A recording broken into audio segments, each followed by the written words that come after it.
क्या कभी आपने ऐसे इंसान की कहानी सुनी है जिसकी जिंदगी एक रात में बदल जाती है, जहां एक अदृश्य ताकत पूरे परिवार को डर और हैरानी में डाल देती है। आज की ये कहानी रायपुर जिले के पास बसे बेलवा गांव की है, जहां एक शरीफ इंसान के साथ कुछ ऐसा हुआ जिससे कि पूरा परिवार ही नहीं बल्कि पूरा गांव दहशत में आ गया। आखिर उस इंसान के साथ ऐसा क्या हुआ? क्या ये कोई पुराना भूत प्रेत का मामला था या फिर कोई श्राप? दोस्तों, हर मोड़ पर आपको लगेगा कि अब सच्चाई सामने आएगी, लेकिन हर बार रहस्य और गहरा होता चला जाएगा। तो चलिए शुरू करते हैं इस किस्से को, पर ध्यान रहे कहानी के आखिर तक आपको रुकना है।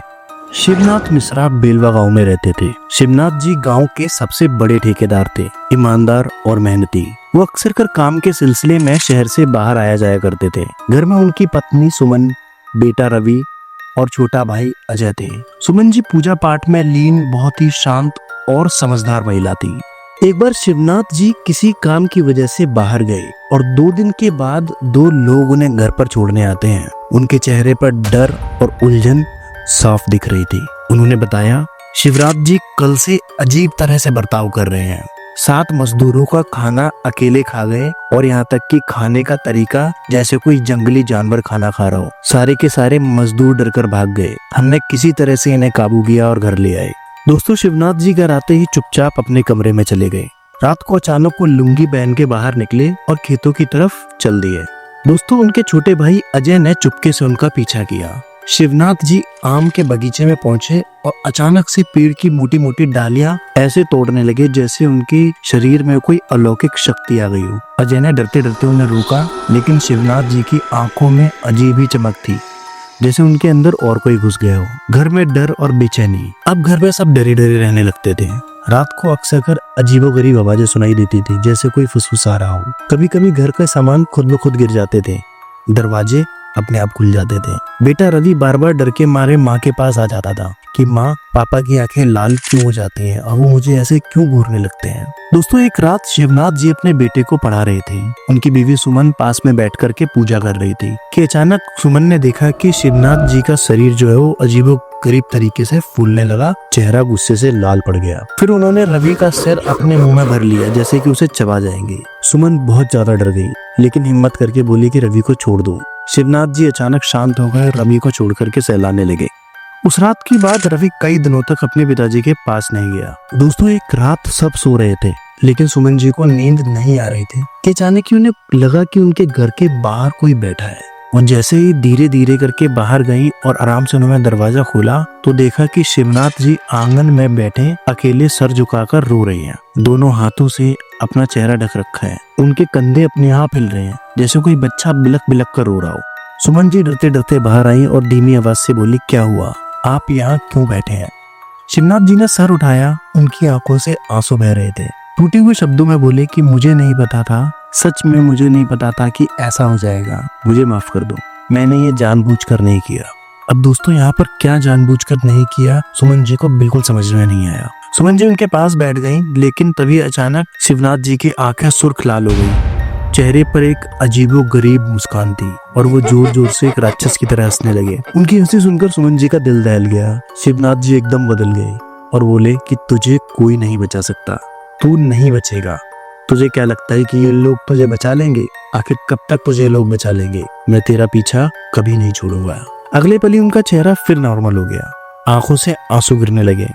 कभी वो खुद से माफी मांगते कि मुझे माफ कर दो, मुझे माफ कर दो, तो अगले पल में शैतानी हंसी हंसते कि ये सब तुझे कब तक बचा पाएंगे, मैं फिर आऊंगा। सुमन जी डर के मारे वहीं बैठ गई। समझ में नहीं आ रहा था कि उनके पति को आखिरकार क्या हो गया है। ऐसी कौन सी ताकत है या उन्होंने ऐसी कौन सी गलती कर दी जो उन्हें ये सब देखना पड़ रहा है। दोस्तों, अब सबको समझ आ चुका था कि ये कोई सिर्फ बीमारी नहीं बल्कि एक तंत्र विद्या की वजह से ये सब कुछ हो रहा है। कुछ ऐसा रहस्य है जो सिर्फ या तो शिवनाथ जी को पता है या शिवनाथ जी के अंदर जो है उसको पता है। दोस्तों, परिवार ने डॉक्टरों से लेकर तांत्रिकों को सब कुछ दिखा दिया, लेकिन कोई असर नहीं हुआ। कुछ डॉक्टरों ने कहा कि ये एक साइकोलॉजिकल केस है, इनको दवाइयाँ खिलाइए। तो कुछ तांत्रिकों ने झाड़ फूंक की, मंत्र पढ़े, पर कोई असर नहीं हुआ। गांव में अफवाहें फैलने लगी कि शिवनाथ जी पर किसी प्रेत का साया है, किसी ने तंत्र मंत्र करवा दिया है और ये गहरा होता जा रहा है। एक दिन सुमन जी पूजा कर रही थी। तभी शिवनाथ जी आए और बोले कि तू कितनी भी पूजा कर ले, मैं इसे नहीं छोड़ने वाला। जब तक ये इस दुनिया में है तब तक तो मैं इसे कतई नहीं छोड़ूंगा और बहुत ही जल्दी इसको इस दुनिया से किसी दूसरी दुनिया में भेज दूंगा। सुमन ने डरते डरते पूछा कि आप कौन हैं? मेरे पति ने आपका क्या बिगाड़ा है? शिवनाथ जी बोले, मैं कौन हूँ ये मैं कभी नहीं बताऊंगा और इसका क्या कसूर है वो भी नहीं बताऊंगा। अब परिवार ने गांव के सबसे बड़े तांत्रिक बाबा भैरवनाथ से संपर्क किया। बाबा ने तंत्र मंत्र पढ़े, राख फेंकी, लेकिन जैसे ही वो शिवनाथ जी के पास पहुंचे, शिवनाथ जी तांत्रिक पर टूट पड़े। उन्होंने तांत्रिक को उठा के 3-4 बार पटक दिया। बाबा की हालत खराब हो गई और वो शिवनाथ जी के पैरों में गिरकर माफी मांगने लगा और थोड़ी देर में वहां से अपना झूला लेकर भाग गया। शिवनाथ जी की आंखों में उस वक्त एक डरावनी चमक थी जो पूरा गांव देख रहा था। अब कोई भी तांत्रिक उनके पास आने तक से डरता था। देवी देवताओं के दरबार में भी लोग उन्हें देखने से मना कर देते थे। यहाँ तक कि जिन लोगों के ऊपर देवी देवता आते थे वो भी ये बोल देते थे कि ऐसे इंसान के पास मैं नहीं जाऊंगा। और शिवनाथ जी मुस्कुराकर ये बोलते थे कि जो देवी देवता मेरे सामने आने तक से डर रहे हैं वो मुझे क्या भगाएगा। उनका परिवार उन्हें कई तीर्थ स्थानों पर ले गया पर कोई असर नहीं हुआ। कई मजारों पर, कई दरगाहों पर लेकर गए पर कोई असर नहीं हुआ। जहां पर भी वो लेकर जाते थे इस तरह का केस उन्होंने पहले कभी नहीं देखा था। दोस्तों, एक रात घर में बड़ा शांति का माहौल था। शिवनाथ जी भी सो रहे थे कि अचानक उनकी आंख खुलती है। वो खुद ब खुद उठकर घर के पुराने संदूक में कुछ ढूंढने लगते हैं। वहां से एक पुराना ताबीज निकालते हैं जिसे देखकर वो घंटों तक रोते रहते हैं कि तभी सुमन जी की आंख खुल जाती है और वो छुप कर के शिवनाथ जी को देखती हैं। और वहाँ शिवनाथ जी बैठकर यही बात कह रहे थे कि मुझे माफ कर दो, मुझे नहीं पता था। अगले दिन सुमन जी ये किस्सा गांव के एक बड़े बुजुर्ग रामलाल चाचा को बताती है कि बाबा रात को शिवनाथ एक पुराने ताबीज को हाथ में पकड़कर रो रहे थे। रामलाल चाचा सब समझ जाते हैं।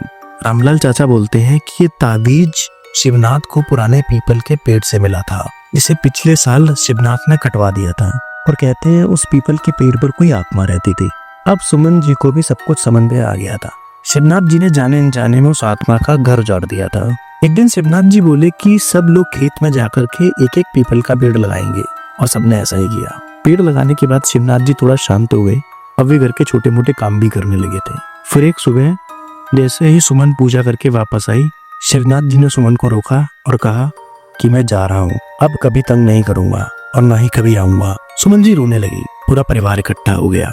शिवनाथ जी बोले, अब मैं हमेशा के लिए जा रहा हूँ। सुमन जी ने पूछा कि आप हैं कौन? आपने मेरे पति को परेशान क्यों किया? शिवनाथ जी ने हंसते हुए बोला, मैं ब्रह्मप्रीत हूँ। तेरे पति ने उस पीपल के पेड़ को कटवा दिया था जिसपे मैं सैकड़ों सालों से रह रहा था, इसलिए मैंने इसे सजा दी। लेकिन तुम लोगों की अच्छाई और पछतावे ने मेरा मन बदल दिया और आखिरकार मैंने आप लोगों को माफ कर दिया। दोस्तों, परिवार ने चैन की सांस ली। शिवनाथ जी पूरी तरह से ठीक हो गए। लेकिन कुछ दिनों के बाद गांव के एक बुजुर्ग ने सुमन से कहा, बिटिया तुम्हें पता है शिवनाथ जी के दादा ने भी कभी एक पीपल का पेड़ कटवाया था और उनके साथ भी इसी तरह की अजीबोगरीब घटनाएं हुई थी। शायद ये कोई पीढ़ियों से चला आ रहा श्राप है। अब सुमन सोच में पड़ गई कि क्या ये सब प्रेत का असर था या फिर कोई पुराना श्राप जो पीढ़ी दर पीढ़ी चला आ रहा हो। दोस्तों, इस कहानी से हमें एक संदेश मिलता है और वो संदेश ये है कि हमें पेड़ों को कभी नहीं काटना चाहिए, क्योंकि पेड़ सिर्फ किसी आत्मा का ही घर नहीं बल्कि हम सबके लिए भी जरूरी है। अगर हम इसी तरह से पेड़ काटते रहेंगे तो एक दिन हम सबकी जिंदगी उजड़ जाएगी। तो आइए मिलकर के एक प्रण लें कि कभी भी हम प्रकृति को नुकसान नहीं पहुंचाएंगे। तो दोस्तों, कैसी लगी आपको ये कहानी हमें जरूर बताइएगा और इस तरह की अगर कहानी आपके पास भी है तो हमें दी गई ईमेल आईडी पर शेयर करें। मिलते हैं अगली कहानी में।